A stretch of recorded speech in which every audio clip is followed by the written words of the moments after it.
Okay. Hi, everybody. We're just waiting a couple more minutes for a few more people to join us and also for the pizza to arrive. So be just a couple more minutes.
So name, name and your affiliation. Yeah, my name is Brian Perry. I'm with the Nwca office, with the city. My role is I've been brought on to the Nwca office and Dottie to help with construction coordination for G area. So I'll be helping to work across all city and private projects. Help coordinate together projects and coordinate the city's efforts and other various Duties is assigned. What's that? Other duties is assigned. Yeah. Yeah. So, yeah. Thanks, Brian. Yep. I'm Taser number. Laura,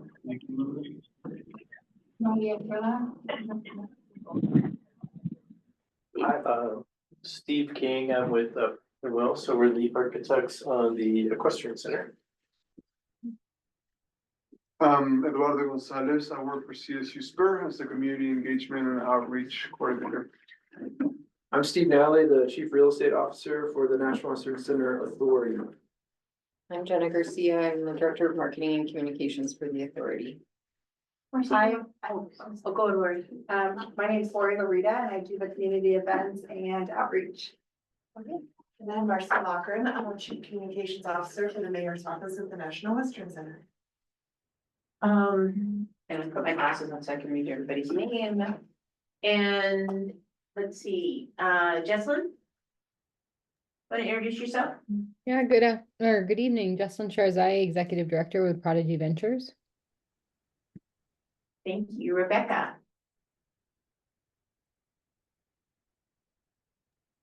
Hi, Rebecca Trujillo with Global First. Thank you, Fernando. Good morning, good afternoon, everybody. Fernando Pineda with Crea Results, supporting enterprise with outreach and engagement efforts. My apologies, I'm not in person today, but I'm not feeling too well today, so I save you the interaction. So I'll be here. If you feel better, Fernando. Rick. Rick Rivera with Partner Colorado Credit Union, Community Relations Manager. Thank you. Angela.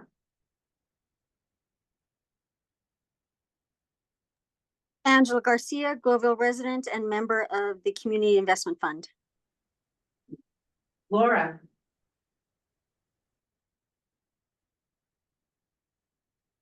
Hi, Laura Walsh with GH2 Architects. Thank you, Laura. AE. AE is usually in a different meeting at this time, so she says hello to everyone as she's in another meeting. Thank you, AE. I can't see that name. There you go, Claudia. Hello, yes, Claudia, I'm with Focus Points Family Engagement. I think, did we catch everybody? We have a phone number starting with 416. Someone calling in from 416.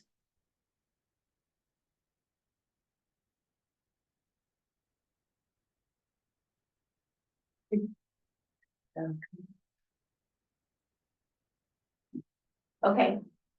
I think we want to talk about our interpretive services.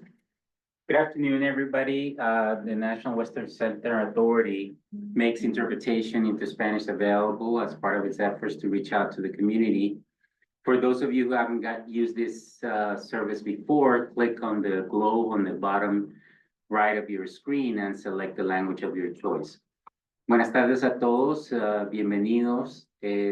La Autoridad del National Western Center ofrece interpretación al español como parte de sus esfuerzos de establecer lazos más estrechos con la comunidad. Si no ha tenido la oportunidad de usar este servicio anteriormente, busque el icono de la interpretación en la parte inferior derecha de su pantalla y seleccione el idioma de su preferencia. Thank you, Catherine. Thank you. Just remember that everybody needs to push the interpretation button and select your language of choice. Just even if you're not using interpretive services, you still need to do that. So I wanted to welcome everybody to our meeting today.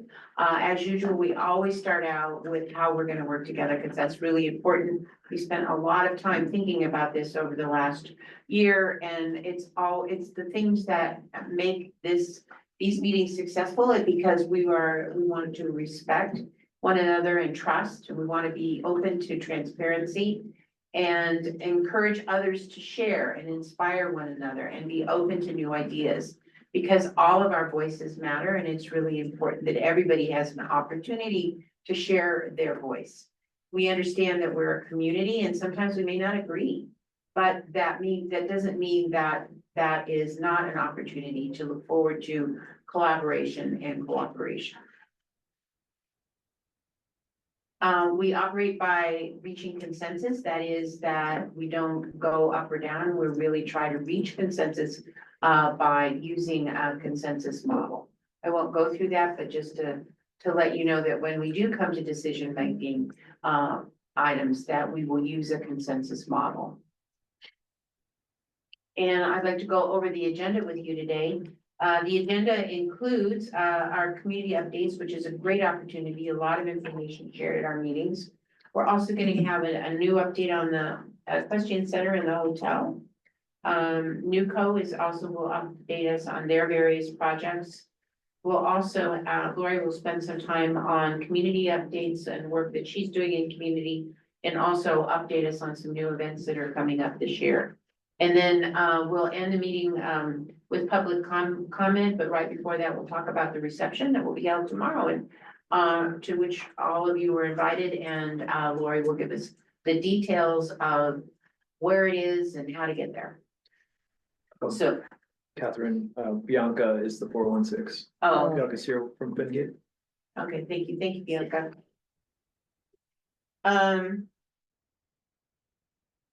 So if we could start with community updates, this is our open mic, just to invite everybody to make any announcements that are important to the community and that we can share in this forum.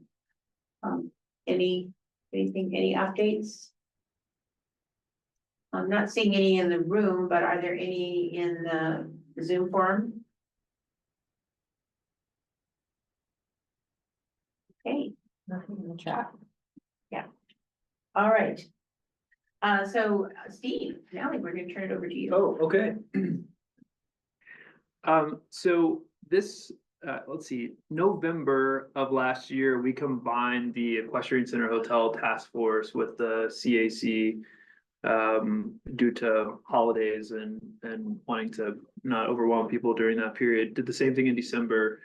And I think that we're doing it again tonight. And I think the discussion that we had with some task force members was that it was good attendance. I was providing a similar update at the CAC anyways, and so we are combining these. Plan is to combine these efforts moving forward as we step through the project. Doesn't mean we can't split off again and change it as the project moves into different modes. So thank you guys for being here. I'm gonna run through a slideshow.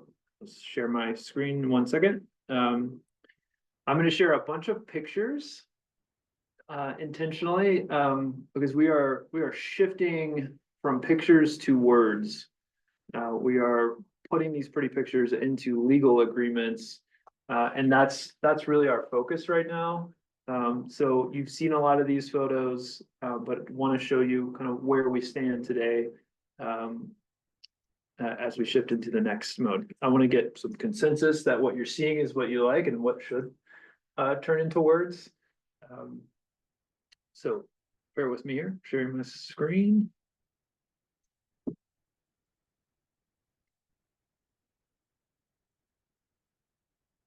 It is.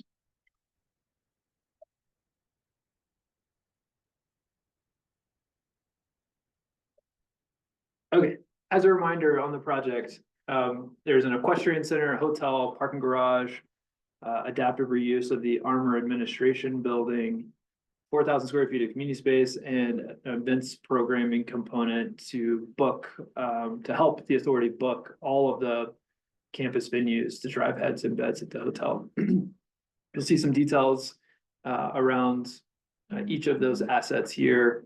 You guys have seen this slide before, it's just a recap. And as a reminder, our development partner is led by Fingate, development partners, community activation partners. Bianca's here tonight from Fingate, and we have Steve King from Perkins and Will, the architect on the Equestrian Center and community space.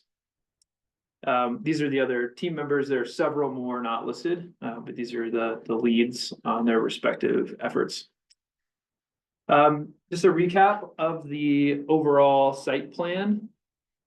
So to the top of the page is National Western Drive. Across the street from National Western Drive is the riverfront open space in Globeville on the other side of the river. And then the main campus plaza is toward the bottom of the page. Off to the right of the page is would be the stockyards. And then on the left side of the page, that's CSU Spur Vita. So what you're seeing here is the arena itself. That's that oval shape. It's 150 feet by 300-foot floor to accommodate equestrian events and other events within the facility. There are warm-up paddocks. Those are those large spaces to just above the arena and to the right of the arena. Those could be used in a flexible manner as well. And then the little gray boxes, those are stalls or stables where horses hang out in between the events. And then along the top of the kind of paddocks and stables area, that's the loading zone, if you will. There's one access point off of National Western Drive. Into that loading area, they pull in and turn around. And the thinking here is that if you have horses in your trailer, you don't want to back up. You only want to drive forward. And so you pull through and up into this angled spot, and then you exit out of that drive as well. Just above the loading, that's the greenhouse on the left and the community space that we've discussed quite a bit on the right. Moving to the right of the page, always the right is the parking garage. And then, pizza's here. And then connected to or adjacent to the stables, number 14 is the footprint of the hotel. And to the left of the hotel is the Armor Administration Building. And then you're seeing a lot of plaza space and landscaping. The connection from 51st Avenue over the river directly connects you through this with a path in this green space to the water tower and directly to the RTD ped bridge, which is a future bed bridge. It's coming soon. We're excited about that. That gets you to the inline commuter rail line. This is the floor plan for the community space and the greenhouse. So the top one is all of those spaces combined. So the greenhouse is on the left with this combined patio in the middle, and the floor plan off to the right is the community space. The middle image is a zoom in of the greenhouse, which is a grow room and a flex room. And then the bottom is that patio that combines the two all the way to the patio, the very north side of the community space. So 4 individual bathrooms, there's an entry lobby, there's a little flex room, some storage rooms for equipment, and other necessary utilities for the building. There is the kitchen island, if you will, that long island there with counter or bar seating, and then the kitchen itself, then a large gathering room that then spills into the patio. Steve, if just a moment, if anybody would like to get pizza, please do. There's lots. They tried to make up for getting lost. I mean, I have a number of slides to walk through, but I have maybe 10 more minutes and then some good discussion. Yeah. You want to do that and then maybe we break for food? Okay.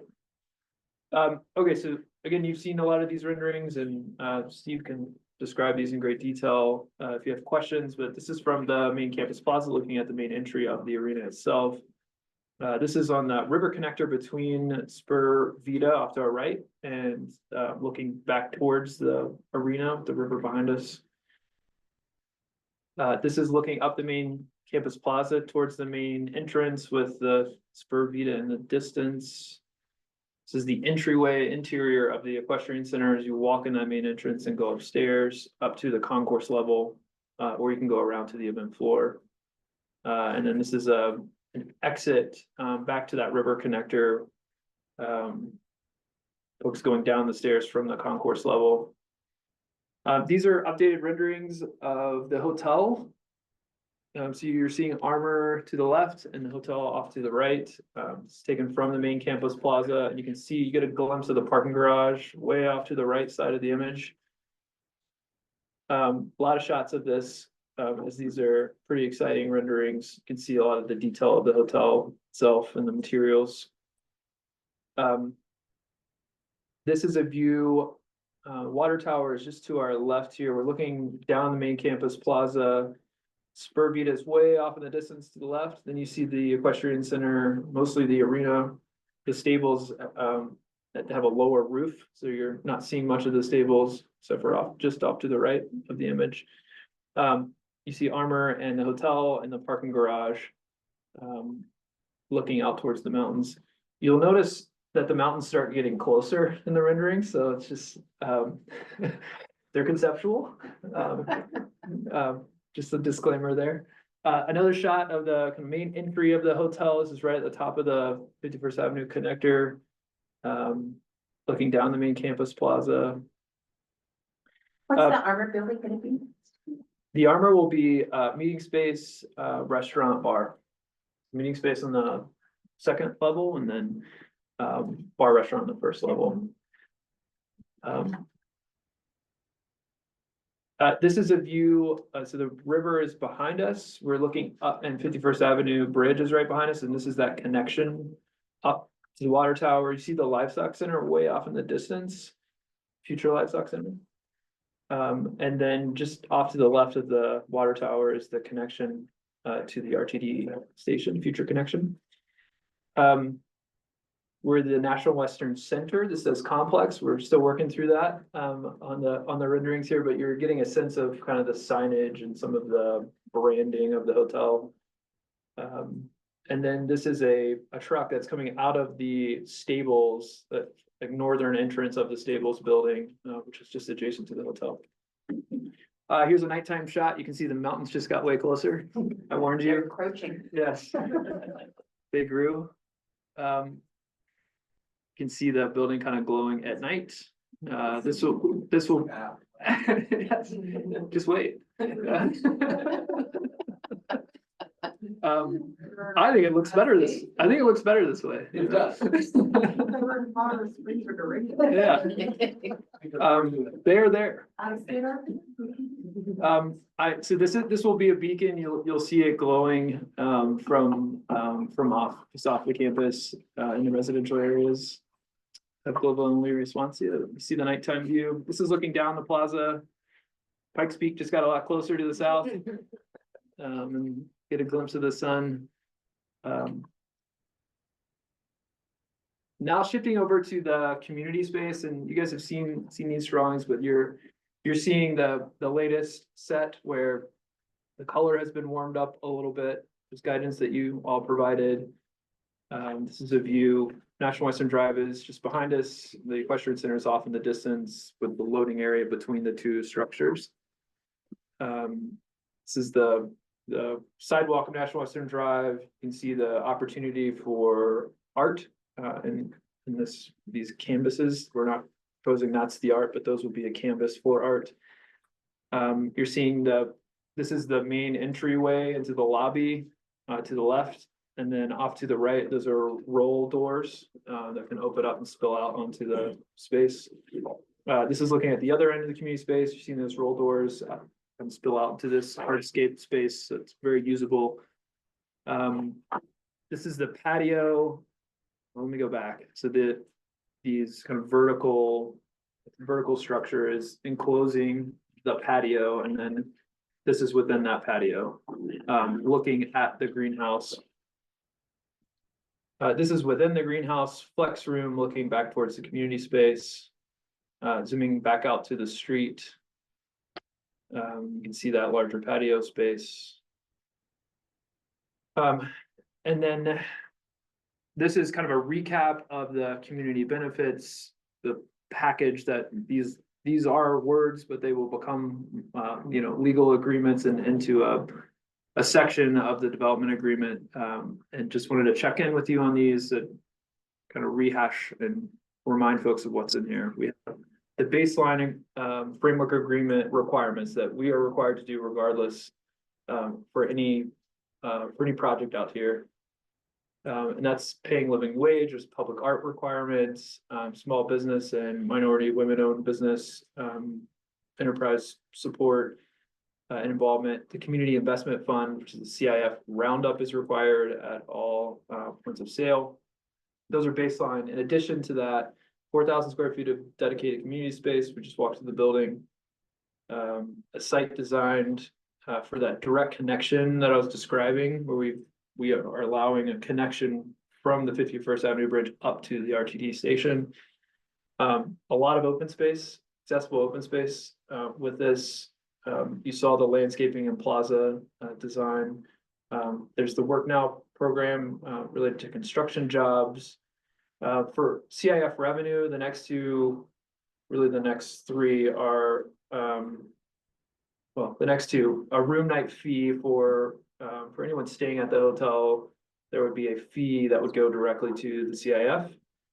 And then a fundraising day, this concept at some frequency, there's a day of raising funds that the hotel operator, they could get really creative in how they do this for their patrons to contribute to the CIF beyond the roundup and beyond the room night fee. Some of the small business support, and these are ideas that we heard during the procurement process, but promoting, hi John Perkins from home. Promoting local businesses to hotel guests. So you check into your hotel room and maybe there's an advertisement of local restaurants.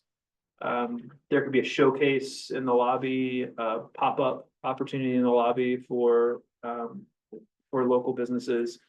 QR codes where you scan and learn about what's around you. So the hotel operator has a lot of creative ideas there. Free or discounted community use of hotel facilities. So this is concept of there may be a meeting room that's just not booked. It could become available at a discounted rate, things of that nature. This is not including the community space. This will be a hotel meeting room. And then the hotel apprenticeships, internships, and jobs approach during operation of the hotel. So these are not construction jobs, but these would be jobs for once the hotel is up and operating. So next steps, I mentioned this before, but our efforts right now are putting these pictures into words, negotiating these project agreements with CAP.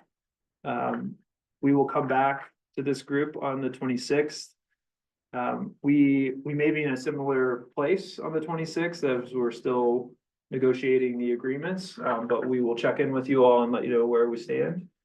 And we look forward to sharing, where we land on the agreements and how this language has made it in to the development agreement as we step forward. Shannon, you have your hand up? Yes, hi. Sorry, I'm walking. This is Shannon Hoffman with the GES Community Investment Fund. Just on the benefits piece, I know, Steve, we've talked about this in the CIF, but we remain interested in a retail fee and discussing that more. And we also just remain interested in having the opportunity to see the agreement details before it's signed. I think, most of us know that, as they say, the devil is in the details. And so all these things on this slide seem really great. And we do have an additional one of that retail fee that we would like to see. But I think it would be beneficial for the entire community to be able to see that agreement in this meeting before it's finalized, because that's where all of the detailed pieces, like a room fee is good, but knowing the specific percentage, knowing how much money could potentially be produced from that, also discussing the pros and cons of a retail fee, I would just want to advocate for those things before it's all finalized. Yep. Yeah, I'm excited to show you the agreement. We just have to negotiate it first, and we certainly don't want to jeopardize that negotiation, and don't want to disclose confidential information prior to being able to share it. So it would probably come in the form of pulling it up, providing snippets. There may still be confidential components that we can't, share the whole thing, but we want to share everything related to community. Because you're right, the devil is in the details, and we want to give the community confidence that all this work that you're putting into this effort is making it into an agreement, and will be delivered as we move forward.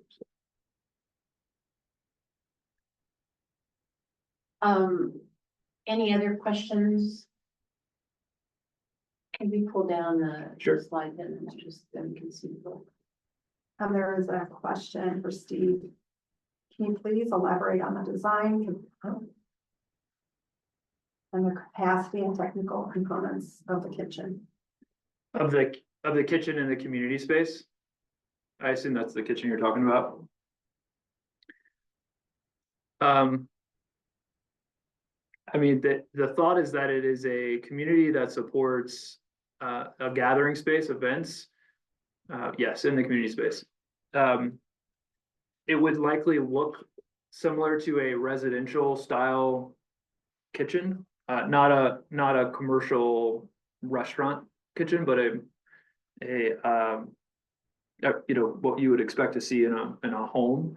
Large island kitchen appliances, a refrigerator, ability to cook, stovetop and an oven, sink, dishwasher, a lot of counter space. And the thought is that its function is to support a gathering, an event that's happening there. Probably more counter space than necessary, and maybe a longer island than necessary, just so it is supporting that intended use. But if you have other ideas, let us know. We'll get it in. We'll get it in. Other questions or comments?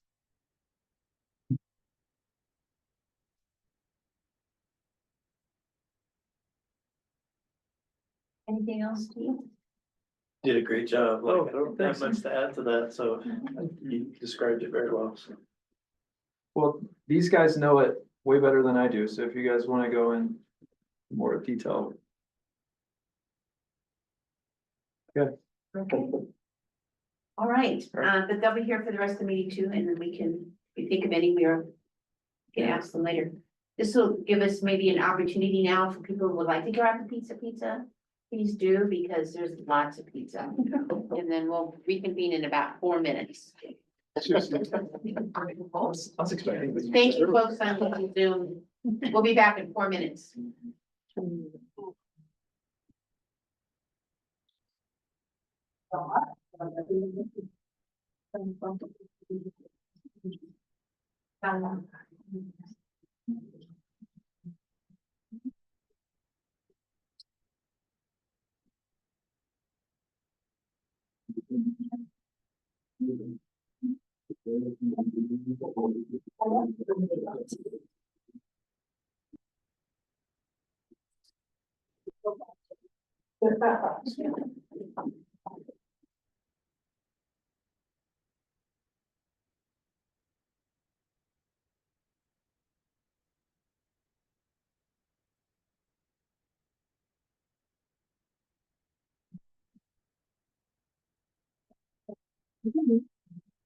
Thank you, Marcy. How you doing? I mean, you're busy these days a little bit, A no? little bit, yeah. Yes. You want to hear Jennifer? Yeah. Yeah, but it too. It's gonna be a good time. I know. I'm like waiting to get They have it that you want. No. Hi.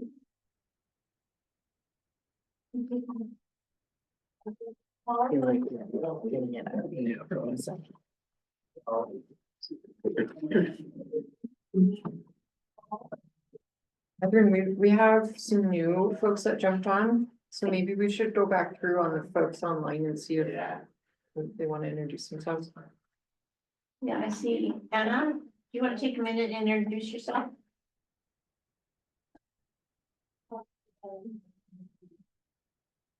She's waiting. We'll just wait till. Yeah. 2 more minutes.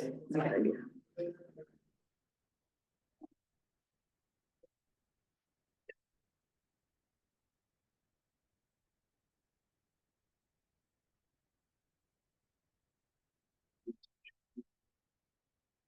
Like being right in front of the camera.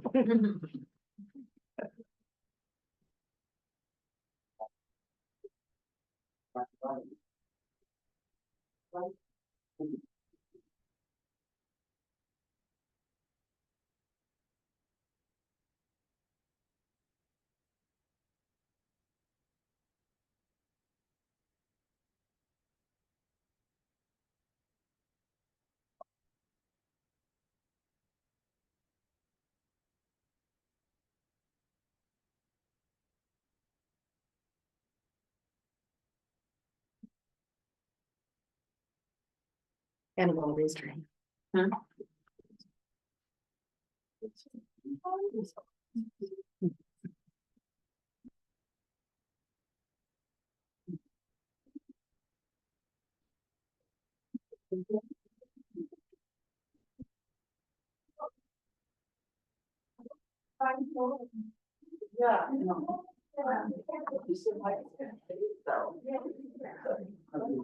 How are you? Good. Yeah.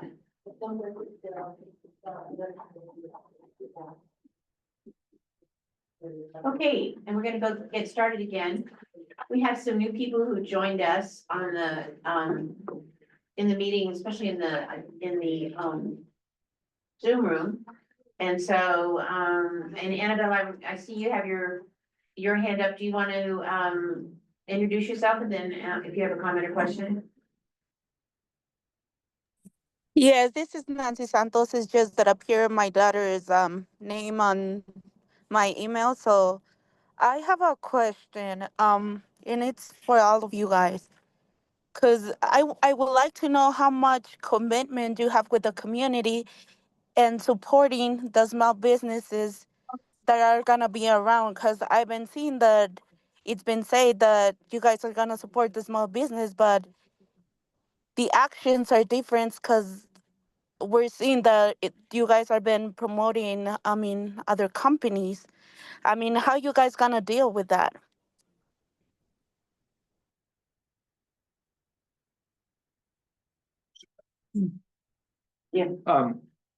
Is this regarding, and is your name Annabelle, or is that you, is that your daughter's Nancy name? Santos. Oh, Nancy, okay. It's Nancy. Oh, sorry. Hi, Nancy. Are you asking in regards to the equestrian center project or broader for the entire National Western Center? For the entire thing. Yeah, it was my question, but I couldn't I was looking on my phone to get the hand raised and that just is interrupting. No, it's fine now, Nancy. Right. So, and just to clarify, you're talking about the entire project or, sorry, the equestrian center project or are you talking about the National Western Center in general? In general. In general. So, I mean, I can start and others jump in, as you see fit. The National Western Center's authority is the longtime operator. And so our efforts have mostly been on hiring contracted services to support maintenance and operations of the campus itself. And so we have really set really strong goals when we go out and procure those services. And we prioritize small businesses that can support us from the 80216 area code. Jenna, you may have updated numbers on dollars spent where we hire these companies, small businesses, to support us in the maintenance and operations. We just took a bite of pizza. Yeah, sorry, just the latest numbers that we have, excuse me, are about 69% of every dollar that we spend on this campus goes to a small or minority or women-owned business. I think the initial goal that we set for ourselves was 35%, so we have majorly exceeded that and will continue to be committed to utilizing small and minority and women-owned businesses. And that's from the perspective of operations, where we're seeking a service and we're going and hiring a company to help us do that. So snow removal, landscaping, janitorial services, fire inspections, general building maintenance, rigging, IT support. We have a lot of needs here, and so we do a lot of procurements, and I would encourage folks to. We try to send out information when we go through a procurement process, but spread the word to your neighbors that we're often trying to hire and find those services. From the perspective of the equestrian project, so we will have more buildings to operate and maintain, especially the equestrian center. It will be a little bit larger than the livestock center. Both are huge buildings that will be coming online. Livestock center is coming online very soon. So there's much more to come there. Right now, we are operating and maintaining the Stockyards Event Center, which is it's over 40,000 square feet. The livestock center is well over 300,000 square feet. So there's much more to come. 357. Exactly. So, but from the equestrian center, so we'd have all those services to help us operate and maintain the equestrian center itself. But then the promotion of local businesses has been around this concept of a hotel operator having guests stay at the hotel and trying to showcase and highlight and provide an opportunity for folks that are visiting our campus to be aware of the other offerings. So it's a different small business support than what we're typically doing. And we're seeking a service and we're seeking to hire these small businesses. This would be an approach where folks are made aware of maybe more of the hospitality, small businesses, the restaurants, offerings that are around the neighborhood. I'm sure. Rebecca, I'm sorry. Yeah. I was gonna shift to Rebecca and. Hi, Jessica. thank you, Nancy, for that. I just kind of want to, piggyback off of what Nancy was saying. So, I have a question. Do you guys have like, I don't know, like a yellow pages or something where you keep track of local businesses that you use? How do you know what businesses are out there? How do you track them? How do you refer them? How does that work? Brad's Well, here and can help you with that. I have, sorry for interrupt. In my neighborhood, they have some companies number from you guys. Think you guys are working. Nancy, you Digging keep too much breaking up. because Nancy, can you re-ask your question? oh, You were sorry, breaking it's up. just can you hear me now? Yes, Hello? yes, we can hear you. I have in my neighborhood a lot of small companies. So I've been given the phone number of Jessica so they can get in touch with them. So mostly in our community, we mostly know each other. Like we know some painters, lawns, um, housekeepers, cleaning companies. But I think the authorities are working as budgets. So I'm not sure how that works. But I've been knowing a lot of people that have small companies of painting and doing a lot of things. So I've been just giving their phone number so they can call and see if, they're lucky and they can get in. That's how I know the people because I'm very social. So mostly I talk with a lot of our neighbor. So that's how I know that there's small companies in our communities. Yeah, so Nancy, I would encourage you to share those contacts with Jessica. And when we have procurement, when we're going out for services, painting, for example, if we need painting support, that would be something we would go to the market and procure. She would be able to let those companies know that we're about to we're about to hire that service. So send them a link so they're aware that we are procuring something. I mean, I think just that you have Jessica's number, we have other contact information on our website. But if you're willing to share Jessica's number to the companies that that'd be really helpful. Yeah, I would just add, you can send, if you have anyone's email or phone number, here at the National Western Center, we will get the names to the right person.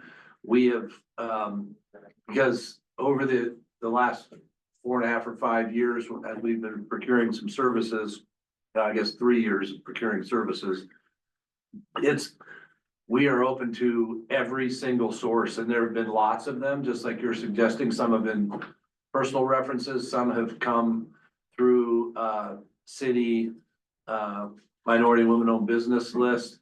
A lot have come through the Center for Community Wealth Building. That's who helped us figure out how to write our procurement RFPs in better ways that they're written with requirements that work for small, small 1 or 2 person businesses rather than these really complicated requests for proposal that are super challenging for small businesses to understand, let alone have enough time to, do all the different applications they need to. So we've really worked hard to simplify that.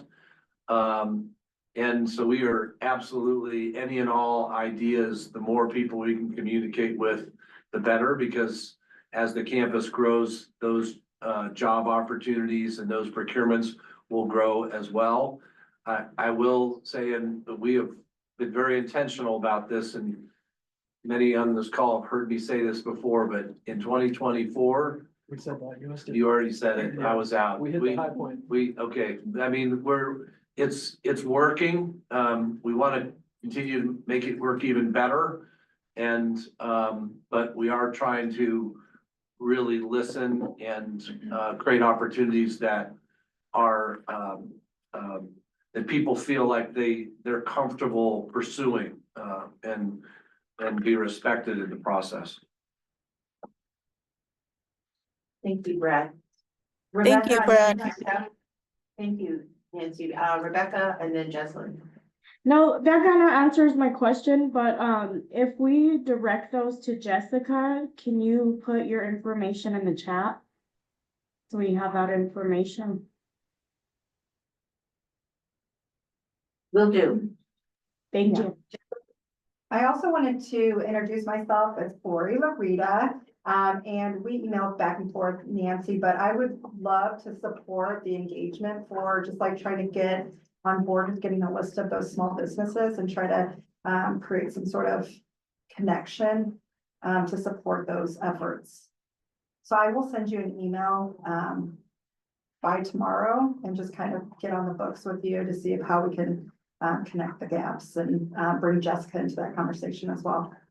If I can ask, maybe that's something too, we can share campus wide with some of the partners, because everyone's you would maybe CSU, well, I know CSU and Nwca share food, new food places and local food options within this community. So if we could just keep sharing, and then just as, yeah, painting, house cleaning, kind of anything, you never know what comes out. We've also done a lot of work with catering, small caterers. There are a lot of them that produce these amazing, diverse dishes. And so Center for Community Wealth Building, and we sponsor this event. It's happened 3 years in a row now, and 25, it'll be our 4th year. It's on like a Tuesday, I think, typically, and they bring in a bunch of local caterers, and it's a free lunch. It's awesome food. You gotta go around from each of the booths. It's so good. And but then you get to meet them all, and they hand out cards, and so, and there are a couple of hundred catering purchasers that show up at that, and they get a lot of business out of that. It's been super successful. Any other comments? Okay, Jesselyn. Yeah, thank you. I just want to make sure I'm hearing a lot of great information shared, but so to be clear, the for the smaller businesses, not even small business, but like micro businesses, they're not going through the bid net process. Like there seems to be some sort of communication chain where people can add a resource. Is that correct in my understanding? They are going through the BidNet. They do apply through BidNet. They have to open up a BidNet account. So is there an opportunity for some sort of like easy understanding of how to go through that process? Just even how to have Yes. an account, how to apply to a solicitation, like has that been offered or is that something that will be coming? We've worked with Center for Community Wealth Building on that, but it needs to be an annual event. I think you make a good point. It's something that we should offer every single year, at least once. Right, because I know when the city and county of Denver started to require women and minority-owned businesses, like that was we didn't see the response that we're hoping for because people don't, if you're a micro business, you don't know how to access those resources. So would love to see that and appreciate you considering that again as an annualized opportunity. So if I could add on just one to your comment, Jesselyn, so when we first started looking at procurements and folks were assuming that we would kind of do the city minority and women-owned business enterprise approach. And what we heard from community was that there were a lot of small businesses that were intimidated by the MWBE application process. And so what we've worked on is a process that allows companies who are not yet certified MWBEs to apply through the process. You do not have to be a certified MWBE. And we created other criteria for entry, like if you're an 80216 business, if you have a business address, or you are a resident in 80216, that gets you the same kind of credit points in the scoring that MWBE gets. And then what we do is offer to the successful bidders that we will support them through, if they choose, support them in applying and becoming an MWBE so that they can go after other MWBE certified required opportunities. Yeah, I think that's great. I think there's a lot, there's the process to be certified is so challenging. And so if you are a small micro business, oftentimes you're not meeting those benchmarks and then you're sort of left out. So glad to hear there's other considerations there. Certainly Prodigy is interested in some of the opportunities. We do know how to use BidNet, but I know that that is not, you know, that's not an easy system to navigate. Yeah. Thank you, Jesselyn. Other comments? Questions? Okay. I am going to move us on to the next agenda item, which is the update. Marcia, you, Brian, you're going to do the update from Nwca+Cac+Eq. Yeah. Well, hi again. I'm Marcy Locken with the Mayor's Office of the National Western Center. Just a couple of updates for everybody today. We're going to do some collection updates, and I'm going to introduce Brian. In the communication world, we are still building the livestock center. You may see that large building out on campus. It is making great progress and is on track to open and debut at Stock Show 2026. Along with the Stock Show's new headquarters, the Legacy Building. The buildings are about 8 inches apart, I believe, and will be opening together along with the main campus plaza. So very excited about that project. Also starting later this spring will be the art installation on the riverfront open space. The big pink barn, we've shown some pictures of that, is currently in fabrication.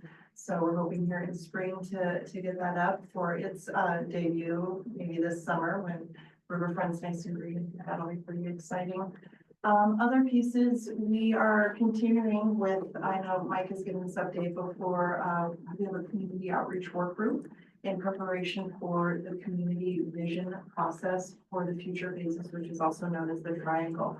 So we've had 7 meetings with this 13-person group, and what they are doing, they're doing some really great work, is helping us create the engagement plan for this community vision process, which we anticipate launching with the broader GES community later this spring, early summer. So more information to come on that, but the plan is cool. It's going to be very specific to the Mobile areas, Nwca community, taking into consideration lots of tools and tactics and outreach and goals for making sure we get as much information and participation as possible.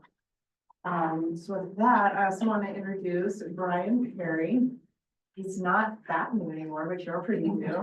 He started with us in December, and he was brought on board to really help us with the Global Lyrics Nwca program of projects. That really has been in under kind of Dottie's wing coming through. That's the Washington area development, 51st Avenue, other pieces. There's a lot of construction projects going on in this community, and we have a plan on how to make it a little bit more clear. So let me ask Brian, and he'll do some additional updates with that. Yeah, so just a little more expanding on that. I was brought on to help create really a unified one city approach to construction efforts that the city is undertaking in the global area sponsored area. And to serve as a single point of contact and information for coordination between those projects. Now, Marcy and the comms team will still be the ones doing a lot of the interaction with the community. So it's not as if I'm the only one that comes to on that, but meeting with the various project managers in the coordination pattern between these projects. We, as Marcy said, we're developing the Globeville area and sponsoring program of projects. Dottie has been kind of coordinating within themselves, on their projects, but we're expanding that to include local projects, to include any other city projects that are happening, and other large developments as well. So that we can be well coordinated, make sure that all of the projects are working well together in the community. They're, coordinating on impacts, communicating out impacts, road closures, those types of things. And making sure that everyone is executing projects in the least negatively impactful way to the community. As Marcy said, I am newer, so we're getting on board, we're developing this program, so don't come flooding me with all the questions quite yet. You guys will definitely be informed as we kind of roll out this project here in the next couple of weeks, maybe to a month or so. With that, I have a couple of community project updates for everybody, and these are mostly the Dottie projects that are happening and one community project. So you may have heard of the Glowville Levee project. That project is underway in terms of enabling work. So starting work on utilities and other right-of-way type parts of that project. One of the big parts of this, the big impact to the community is the bike path, bike trail, a detour that is going to be happening, starting on February 24th, and that will likely take place for most of the duration of the project, unfortunately. But that detour will go around and on Washington, and then put people back onto the trail a few blocks later. So it's not a huge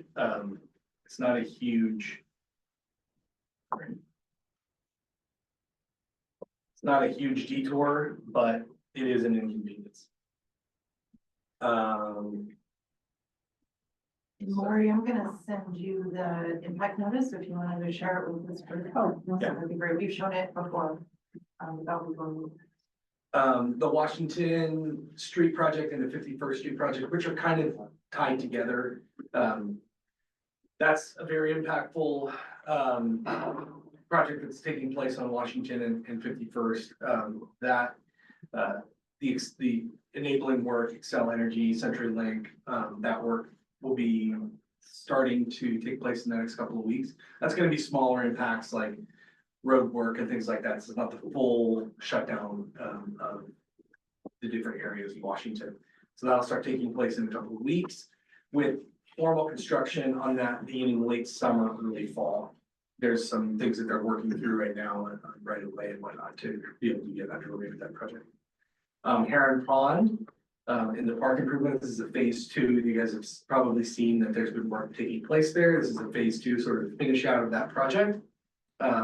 That work is set to begin in the next couple of weeks and run into 2026 for a public opening sometime in 2026. I'm not totally exactly sure yet. An exciting project that you guys may have heard of, the 4995 Washington Street Affordable Housing Project. That project is a private development, affordable housing with a public library component to it. Work is set to begin on that in April, sometime in April, and finish mid 2026 on that as well. Kind of in line with hopefully that project opening during the kind of grand opening of the Washington Street project as well. North Denver Safer Streets is a city initiative. It's not a giant money project. But it's really working on kind of smaller efforts and working with the community to identify pedestrian, bicycle, and traffic improvements that can be made. You know, anything as simple as restriping the road in ways that are safer, to installing bike paths or things like that, different lights or medians, things like that, that are smaller impacts that will be helpful to the community, make the community safer, make traffic flow better, things like that. So they're actually beginning their own community outreach effort here in February. So a lot of you probably, within the community. You guys will probably hear about that as well. That's gonna be a great project. That will have lots of little impacts, and so we'll try to do a really good job of communicating out those impacts as they come and letting you guys know about those things as they're happening. And that is all I have. Is this eight? I have my hand up. Eight, no, I guess not. It's just a marker. Chad. Chad. Hey, Chad. Chad, do you have a question or comment? You may not know he's muted. Are you there? Here I There you am. go. There you are. I was just, I rode that detour on Washington Street as far as the bike path, Platte River bike path, and I thought it was pretty hairy even for a couple of blocks. I wonder why they couldn't do an additional bicycle detour through the National Western beginning at Platte River north through the National Western Center and tie back up at the end of up near Franklin at the bike path Platte River Trail entrance there at Franklin, at the 3 points there at Franklin Race Court and National Western. Understand? Yeah, I do, actually, because that was something that I noticed when I reviewed the MHT, the method of handling traffic and the closure information. I asked if we could move people through the campus on National Western Drive. And the city traffic engineers would not allow that to be a formal detour because of missing sidewalks. Quite honestly, National Western Drive South doesn't have a safe kind of pathway, walkway, bikeway to be able to move people along off of 51st Avenue, National Western, and over to 46th Avenue. And then there were also a few barriers over to on that race court. So this was the safest route to be able to provide that detour, although that's what's marked. And what we recommend doing this, how you travel around, you, Chad, especially might know better ways to get around than most.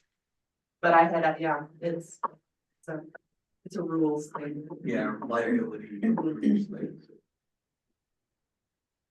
Thanks, Okay, Chad. I didn't.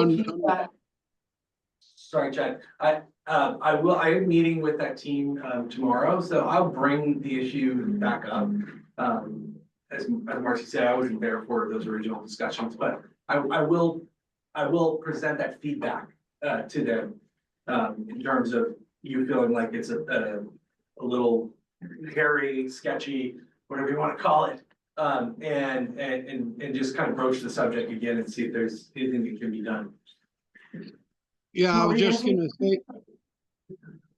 say that two is better than one, because my point is of why ride all the way if we're headed to the river trail and we want to go north?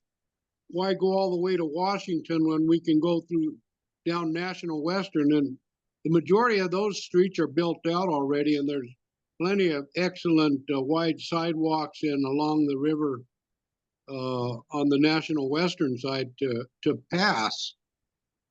So that's my contention. Thanks for your time. No worries. And some of these will come into play when even the campus is formally platted, where again, just rules and legalese of making sure we have a safe documented route for folks too as well. So, but that's great feedback. Thank you, Chad. Thank you, Chad. Angela, I see your hand up. Yes, thank you, Catherine. So my question regarding the North Denver Safer Streets, there was I'm still going to call it this, y'all, after years and years, the Washington Street redevelopment meeting back in November. There was a conversation that there was going to try to be a new implementation of a bus route going down 47th to cross through the three neighborhoods and take us down into Northfield, which sadly Macy's is now closing. But I was wondering, that still on the table, and is still going to happen? Because myself as a bus rider and having spoke to other neighbors who are as well are interested in finding out how that is going to work.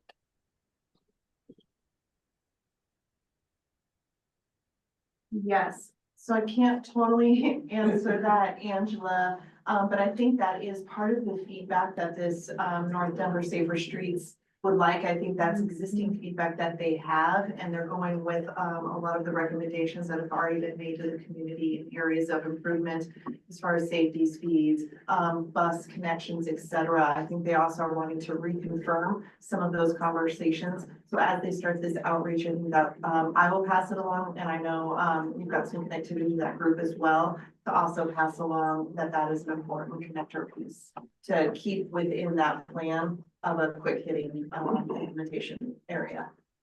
Thank you, because it was my understanding, I believe her name was Paige, had said that, that said that there were going to be focus groups taking place in November and December, and then there would be more information at this meeting now in January.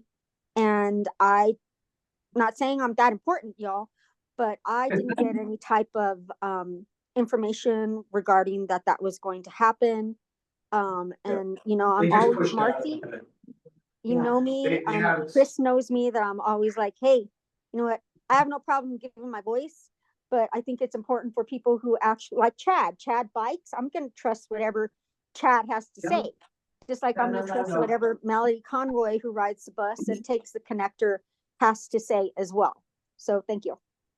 Yeah, so Angela, that has not, the community outreach aspect of that project has not started yet. So you have not missed anything yet. Maybe what we can do is make sure that Paige gets the information of those attending this meeting so that you guys can be invited to those as well. I'll put a note to that as well, and one of us can reach out to Paige and make sure that. So nobody's missed anything on the North Denver Safer Streets. They have not begun outreach yet. They're just starting to roll out. So. And they're rolling out, they rolled out this morning a process that they're reaching out to some community organizations to help support them with their kind of door-to-door and flyer and outreach. They have a micro grant that they're going to provide and pay navigators to help get the information out for their community meetings and input sessions. And then I think you heard too, Angela, that that group is looking to also attend already established meetings, whether they be here at the CAC or somewhere, you know, over at Focus Points or Birdseed Collective, in order to reach more folks and not necessarily add another meeting onto the calendar. But we'll make sure that this group is fully in the know when the navigator piece goes out and for that micro grant, as well as any outreach efforts to Lori and team to push out as well. All right. Thank you all so much. I appreciate it. You're welcome. Thank you, Angela. Any other comments or questions for Brian and Marcy? Seeing none. Lori. Lots of updates.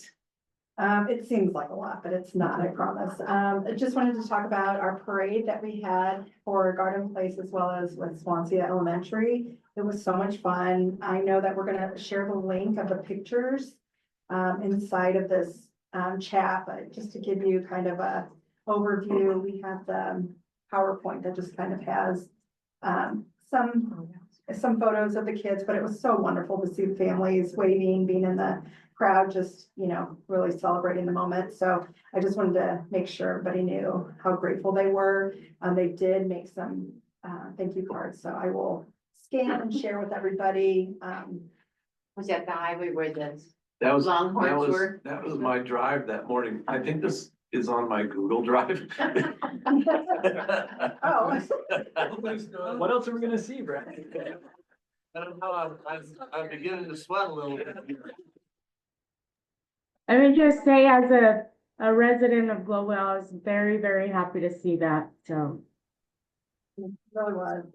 It was my first time being able to attend and just to see all of the families and how excited the youth were. And then just some upcoming dates that our hopes are to have these events in 2025. Earth Day is coming up on April 22nd. It seems like it's so far away, but it's gonna be around the corner before we know it. I will be sending out a save the date to try to see, how many partners are interested in participating for that event, and any kind of community members that want to, spotlight their businesses or just, be a part of this Earth Day event. So it's really important that, host this every year, but you guys will probably be receiving a save the date. We're really excited about it. And it will be held inside just because weather is always an issue. I think it was an issue last year, so we will have a backup for, in-house. So I will send that out, later. We do have the riverfront, open space. Our goal and our hope is to have an event in June or July, sorry, to kind of activate the space. From what I understand, they had it last year and it was beautiful, and, you know, kind of hoping to get some little markets and, music. So, I look forward to, trying to plan that and kind of getting input on how we can activate that space. And, obviously, like Marcy said, it's gonna be beautiful in the summer, so I really am excited about that. We have Indigenous Peoples' Day. It's coming on October 13th. Our goal is to, have an event on that day. It's still in the works and conversations are being had, so, stay tuned for that information. We will continue to have trunk or treat. It seems to be very popular. And obviously it's about the kids, so really excited about that. Yeah, I mean, I feel like that's the most. The reception. Yeah, the receptions, I'm really excited about that. We have 49 individuals that will be attending.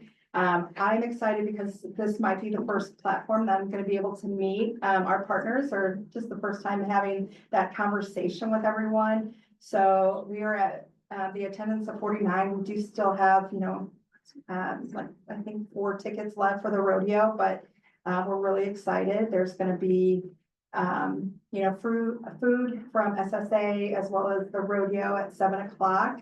And I'm really excited about tomorrow. I over communicated a lot with the directions just to make sure that with construction and the parking, everybody really didn't feel intimidated about parking and getting to the VIP room. With the stock show and not a lot of signs out, I just wanted to make sure, you know, we sent out the information verbally, as well as Gina. She is with National Western Center. She is brand new, but she did a little video clip, so it could really give you a time lapse on how to get there. So I'm really excited to show you guys that, and I'll send that out as well.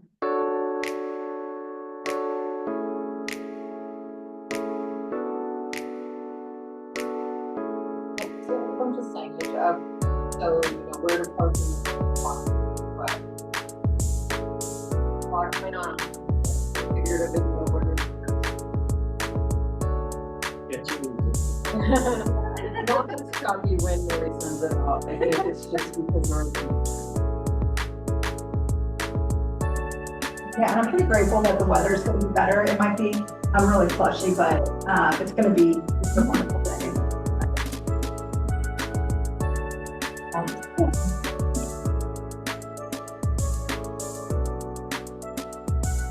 Like 10 more seconds, but wonderful.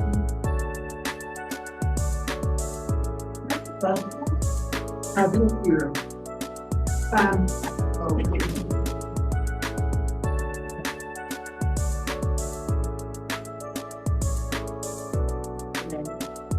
Okay.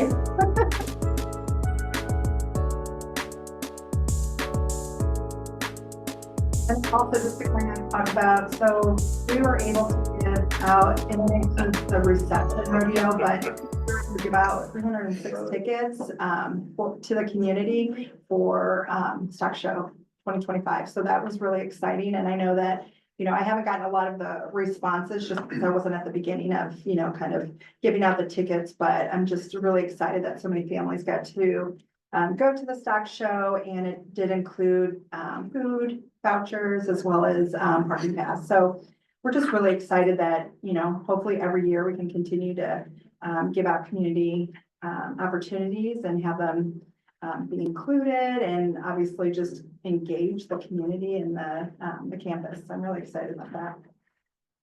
The next, yeah, so we have a couple of announcements that just came, yesterday, but we did start a Facebook group. I feel like that could really, as a team, we kind of talked about like the positive and increasing communication for. Yeah.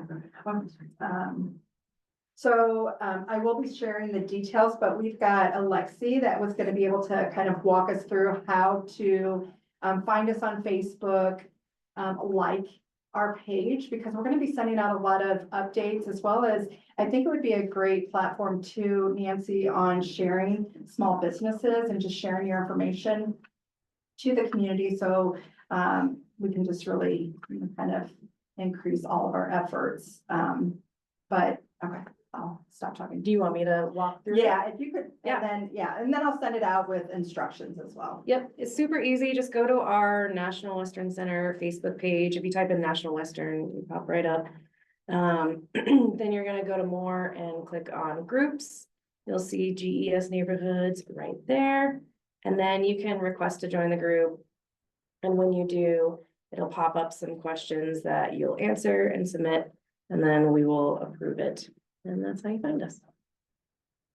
Yeah, so we're really excited because I'm hoping that this platform will allow us to share the groups that currently have resources that we can just really obviously share each other's and vice versa. So really excited about it. I'm hoping to have a lot more resources, as well as have a platform for us to share Gina's kind of goals on, you know, what our mission is and our vision. And then I'll just add that this Facebook group is open to all, but we do ask if people are either residents or business owners within 80216, just so that we can track and make sure that we are doing as much outreach to that zip code as possible. But it is open to everyone. Angela, you have your hand up? Yes, I do. One, I want to say thank you for the fact that this is the second year for the kids to be in the stock show. Liliana Flores Amaro was initially the one many years ago to ask why there was not a group from the GS community that was in the parade. And she was the non-voting member for many years. And she had mentioned that to me, and I was like, well, you know, Angela has no problem saying anything. So I brought it up quite often, as you can ask Brad. And I'm so glad to see that this is a reality and it can only get bigger and better in the future. Additionally, I also want to say thank you. He's gone now. Anthony Aragon did a lot of work in getting that to happen. Also, Anthony was the one who was key in, no shade to you, Lori. You have big high heels to fill. But that he was also key in making sure that there were tickets along with food tickets to be able to give out to community. And again, this is the second year that that it has happened. And I hope that it will be many more years into the future as well. Thank you. Thank you, Angela. And we'll pass on your remarks to Anthony. Yes. And then just one other, the last update is we will be starting a monthly newsletter. The first one will come out at the end of February. Our goal is to really kind of spotlight like the Facebook group, but obviously it's going to be more of a combined efforts of sharing the community efforts that we're all trying to do. And I do want to echo that. It's so important to have people participate in these CACs, because even just one idea can just morph into little kids' dreams and have businesses. I see rainbows and stars, so I'm like really excited to be in this position. Maybe your question doesn't have to be answered now. If your monthly newsletter is a place where any of the partners or us, we could share any updates or links to construction notices or other events. Maybe too.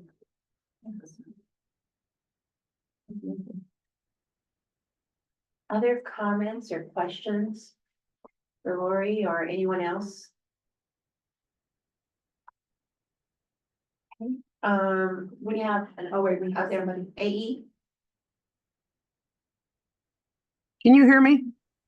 Yes. Can you hear me? I'm now at El Tacos El Huejito and their music is on, so I hope people can hear me over the music. This might be a question for Steve or Brad. Can you, so that we have accurate information out here, comment on the, or explain what the covenant is with the Exchange Building and the Stockyard Saloon? There's lots of different discussions going on about the Stockyard restaurant and bar needing to leave for a variety of reasons. And it is kind of a, you saw the signs in the video to get to the reception tomorrow. It is kind of a family business. It's been here for generations, decades. And I'm shuttling people around the stock show, listening to lots of confusion about what, whether there was another concept or what people saw. Can you kind of explain if the National Western Center Authority has a mediative impact on the project with that? And with the tickets, it's great to pass on the appreciation to Anthony. There's also confusion out here because the stock show itself for many years provided complimentary tickets through library and different groups. And Anthony Garcia brought this up from Birdseed the first year that was done, that you were doing it through the authority. He asked, did that replace the tickets that the stock show has been giving directly to the neighbors? And Anthony Aragon wasn't aware of that. So the concern is that the primary relationships with the stock show is not diluted, and that those are doing this. That folks are doing this in indirect relationship with the neighbors. Slavica, I saw your note that you're doing it in partnership, so maybe that needs to be clarified, because I'm just have talked to so many people, and I'm just passing this on and trying to get people to pass it on. But the Slavica, yes, and let me finish, Slavik, if you would. Sure. There is some inertia in the process. It doesn't feel as much of a broadly across the community process. It may not be something to dwell on. That will allow you the opportunity to either give one time or sign up to make a monthly donation to support each Water Thanks nonprofit without having to put in your email. Okay, I'm not sure who's talking now. By text about Congresswoman Lauren Boebert's offer to give a capital. Okay, I'm hearing somebody's newscast. They did, those criminals already. Go ahead. We're working on it, AE. There we go. Okay, so I'm not hallucinating. It's really happening. That's all I want to know. That really happened. Okay, all right, that's fine. Okay, so the point here is that the primary relationships between the stock show is different than the National Western Center Authority office being an interface, and the feels are different out here. So I'm just passing this along, and I have seen in conversations with folks confusion. I want people to feel a primary relationship with the National Western Stock Show myself.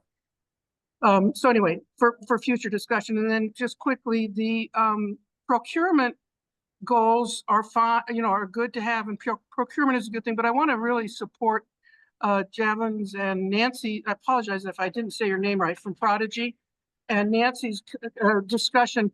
Mentoring and incubating, there was a very robust discussion over the history of standing up the National Western Center campus around mentoring and incubating businesses. There are contractors that are part of the development groups that do want to work directly with helping small businesses get certifications. And I think some of this is happening in the authority office, but I think there's a lot of discussion that can make the whole thing far more robust. And there's been talks of catalogs, and I would love to see very specific itemized statistics come out.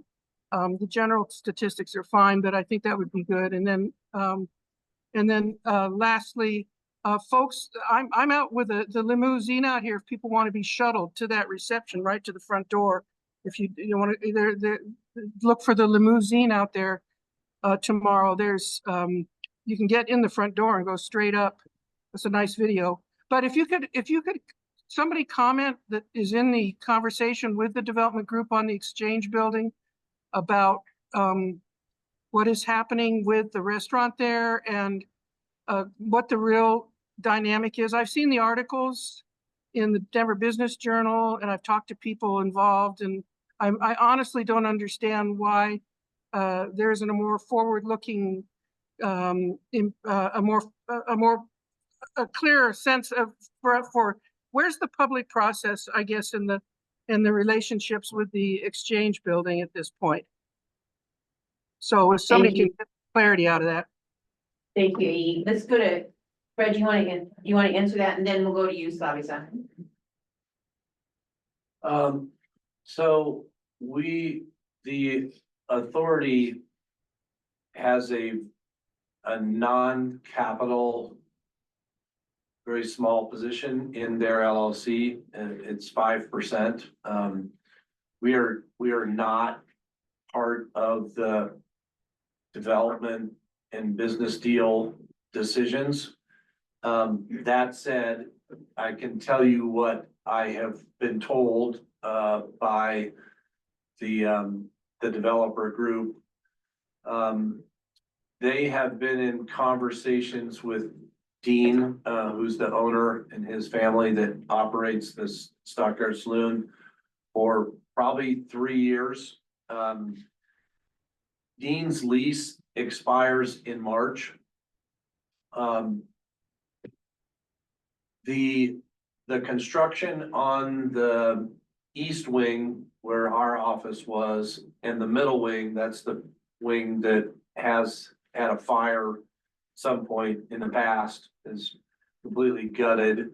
The work there is happening now, and one of the things that needs to happen is that the Stockyard Saloon bathrooms are in the middle building and can't remain in the middle building.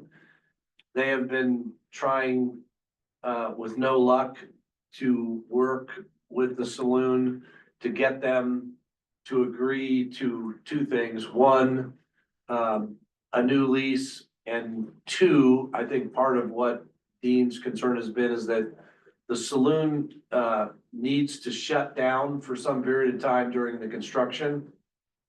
Was also the time that it was proposed that the kitchen be redone. There's some significant issues with the kitchen equipment there.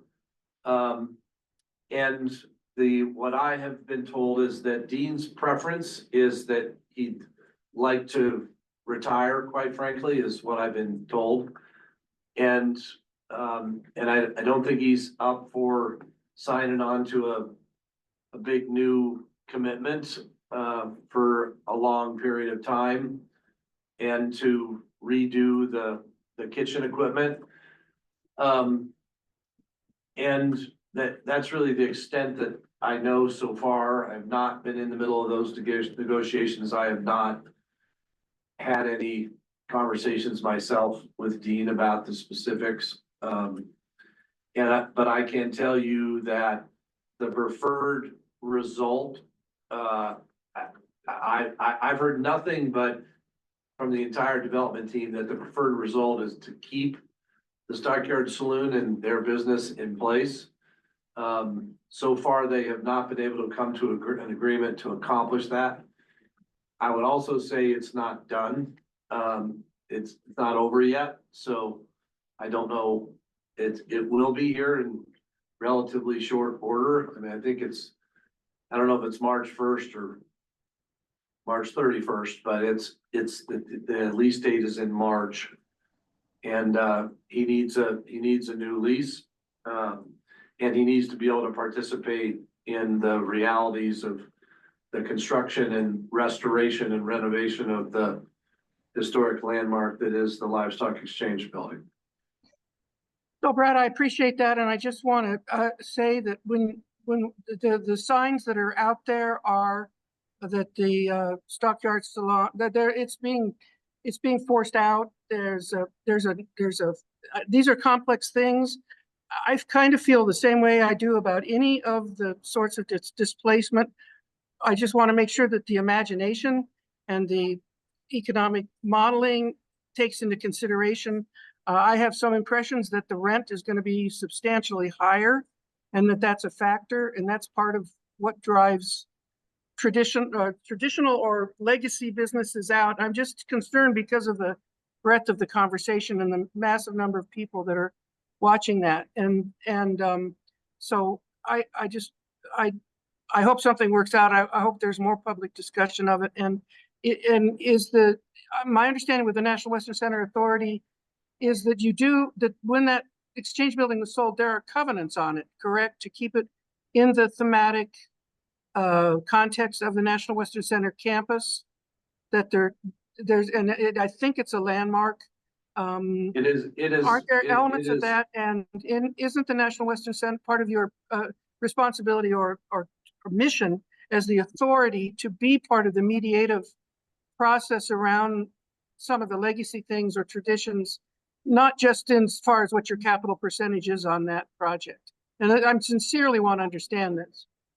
Yeah, no, I think that's an accurate description. AE, we wanted to stay involved in the project because we didn't want it to be a completely privately held island in the middle of the campus that wasn't part and parcel to implementing the mission and vision of the National Western Center. And to try to help inform who the tenants are in that building. I think we have had some success in a number of cases. We continue to advocate for creativity and ingenuity and innovation on what the resolution is with Dean and the saloon. I don't know where it's going to go. As you said, there are some financial realities. It is a Denver landmark and they are doing it very much right. They've had one of the best brick restoration and window restoration subcontractors I've ever seen is working on the building and absolutely transforming the exterior skin right now. And they're trying to do it right. Buildings like that are finicky and particular and not terribly cost effective. So I'm sure I've not heard what the lease rates are or what's been proposed, but I'm sure your instinct is correct that it's an increase and possibly significant going forward. I do know that they have tried to offer a number of different scenarios where it would basically give him time to do a lower lease rate, but for a longer period of time. I don't get the sense that is Dean's preferred outcome. I think he's had his last stock show. But I hear you, and we continue to advocate and work it as best we can. Flavia, so you've had your hand up for quite a while. Thank you. You want to ask your question? Thank you, Brad. Thank you, AE. No, I just wanted to respond to A's comment about stock show in all of this, the tickets and the community events, and just wanted to say that we have been working together on this in partnership. Actually, last year it was mostly Anthony and I who did a lot of fundraising, and Paul's team has just been so committed and tremendous in providing discounted rate, in making sure we get good seats, in getting their food and beverage vendor SSA to provide a really, really nice dinner. And each year, Paul does provide quite a bit of free tickets to the grounds admission and also designates the day that is free. And I remember actually first year I met Paul was, gosh, in 2016 when I was still at Focus Points, where he dropped over 250 free tickets. Now, how do those get distributed? Angela, that's sad that you did not know that, and definitely something we still need to work on. But myself, on behalf of Paul and Stock Show, we work very closely with the authority to fundraise and to make sure that there are as many tickets available for the community to attend, hopefully many more events in the future. Thanks for raising that, A. Well, I just want to, I appreciate the detail. I just want to quickly put the emphasis on the yes, not everybody knows about the tickets, but there was a broader feeling that's been lost a little bit when the National Western Stock Show was doing the direct distribution. And yeah, it would be really good to keep that warmed up. And yes, it's definitely, I understand not everybody hears about them, but there's been, we can talk about it more in detail, but there's been some glitches in how the tickets were distributed the last couple of years that have been a clear contrast to the more broadly invitational. So anyway, we can clean up the process. Thank you, All right, so appreciate that was that. the And if I may, I just want to say that also each year he hands at least 100 tickets to each council member to hand out to the community, which are free. Well, I'm gonna move us on to Rebecca. Thank you, Slavisa. Thank you, AE. Rebecca, your hand is up. Yes, just curious, so if they do not, renew their contract, the salon, the restaurant, what is gonna happen to it? I don't know that. I have heard there's some conversation about a restaurant on the first floor of the east wing. In the building where we had our offices up close to the railroad tracks. I have heard that they are talking with a restaurant group about that first floor space. I have not heard anything about, I mean, I would assume it will stay a bar and somebody else would be there but I'm speaking out of school here because I don't know that for sure. Yeah, I mean, historically, the Livestock Exchange Building was a bunch of stuff, you know, it always had a cafe or saloon, it always had a food and bev component in it. And I think that's the future vision, whether it's the saloon whether it's Dean's Saloon or someone else's saloon. That's long been discussed as continuing to be that type of restaurant in that space. Thank you. Thank you, Rebecca. Angela in her chat says, I've lived in Gloveville since I was 5 and owned my home 32 years. I never heard about free tax and never was offered free tickets. And never was offered tickets until the past 2 years. More room for improvement as time moves on. Thank you for your comment, Angela.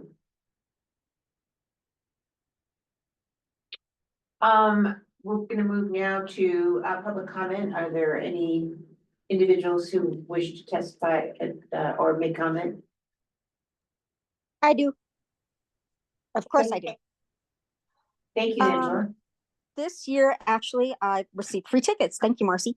And I attended for the first time and I was exhausted because I never knew how huge that place was. I sincerely doubt I lost a pound though, because that just sucks. Anyway, I did pick up this book. I hope you guys can see it. And it is the National Western Stock Show Guest Guide. And in leafing through it, I'm gonna go off camera now so I can leaf through it. I was reading Paul Andrews' Welcome, and there is a line in here that says something about being in the community. Each year we gather. Let me see if I find it. Of course, I'm not going to find it. Anyway, I was kind of hurt and angered that there was no mention in this welcome letter about, oh, here it is. Each year we gather for 16 unforgettable days on our historic grounds. That there was no mention about the historic neighborhood of Elyria in which the stock show resides. That there was no mention of the historic community of Gloveville, Elyria, Swansea. I think that's important to acknowledge, as I consistently say in these meetings, where the stock show is. The other thing that I was observant of was that there in this book, there is a, doggone it, I had it all flagged.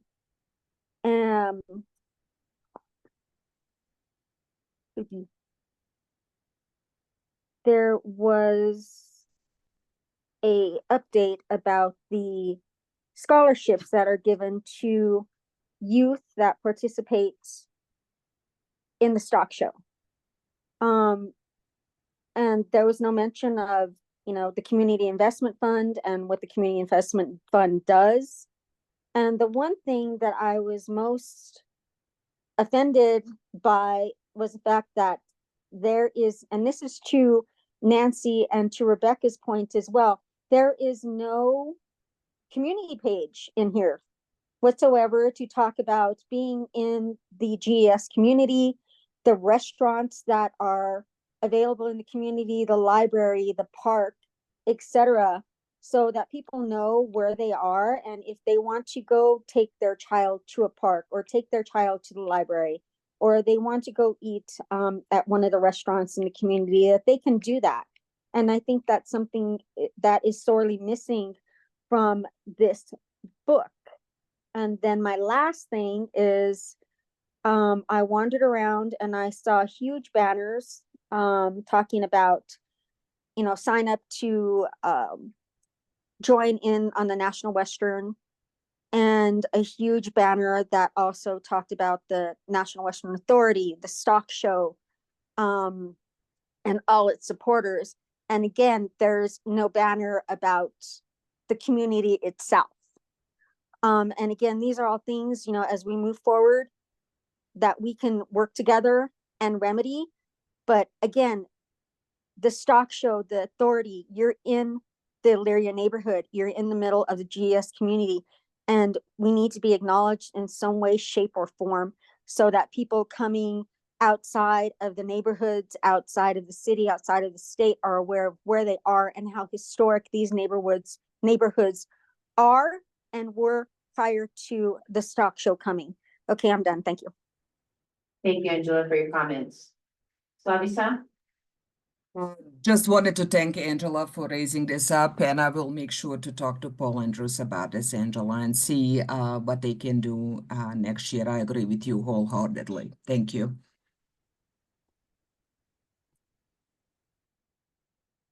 Angela?